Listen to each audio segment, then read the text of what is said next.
Look at this. Here, guys, wait, let me turn off the volume. No, I turned off my TV. No, no, no. Sorry, guys, I turned off my TV. Well, yeah, that was a big fail for YouTube right there. Well, since I missed this one, well, half of it, tomorrow I'm gonna be at the next one. Hold on, so I don't turn it off again.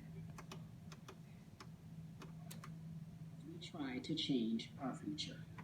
There we go, guys.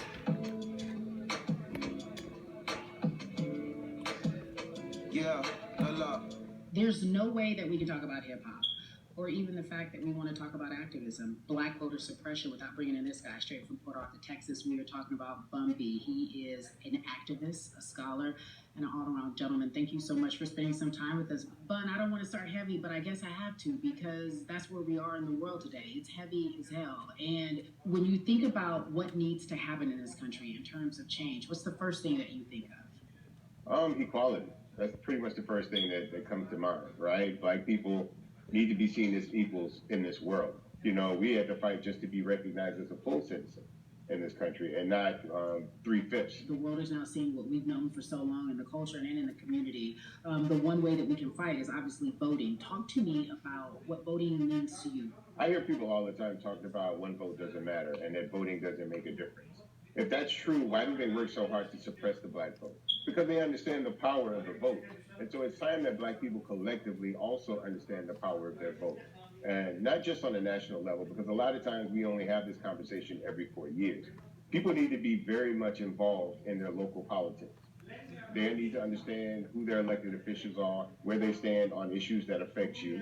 And you need to use your vote to either support the ones that care about you and your condition, or to elect people who do. A newer initiative that we're dealing with is educating felons, right? So in the state of Texas, if you're a felon, right, if you've been to jail or to prison, but you're no longer on probation or parole, you have the right to register to vote.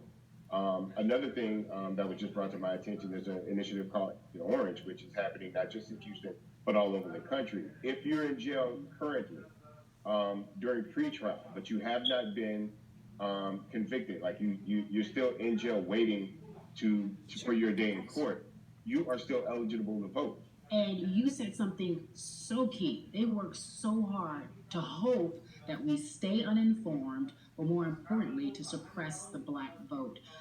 If you could do one thing with this message that we're trying to send today about how important voting is, what type of images would you like for people to understand and see when they go to these polls and vote or when they cast their ballots? I think the images that we've all seen, you know what I'm saying, for decades in this country, if not centuries in this country, we've seen black people oppressed, we've seen black people attacked. So every time you look back and you see those old black and white images of people of color being attacked by dogs and people of color being sprayed with hoses, that's what they were fighting for. Back then, they were just fighting for a chance to vote. People like Martin Luther King Jr., people like Malcolm X, these people died to help us be in a position to have the power that we have now, which is to be able to cast a vote and make a decision about the people that have control over our lives. So, I mean, if you in your own community need a reason to vote, look at a person like George Floyd. If the people in your city are not open to police reform, are not open to having a conversation about defunding the police, are not open to issues concerning economic equality, judicial equality, and racial equality, right? If they're scared to say Black Lives Matter, you have the power to put people in those positions who do believe that Black Lives Matter, who do believe in racial equality, economic equality, judicial equality, right? Who see us as human beings. And if the people in your community don't feel that way, vote them out. It's that simple. It's just vote them out. We don't have enough time to sit around and hope that people change their minds. Yeah, Bumpy, you point out something so important. We have the power, and that is in our vote, and that is with our voice, and that's how we use our voice. I think of where we are right now. People say this is a particular moment, but it is a movement, not just a moment, it is a movement. Why, in your opinion, was it George Floyd's death? Why was that the chosen brutality for people to say, oh my God, Black people are so oppressed in this country, and it is not fair?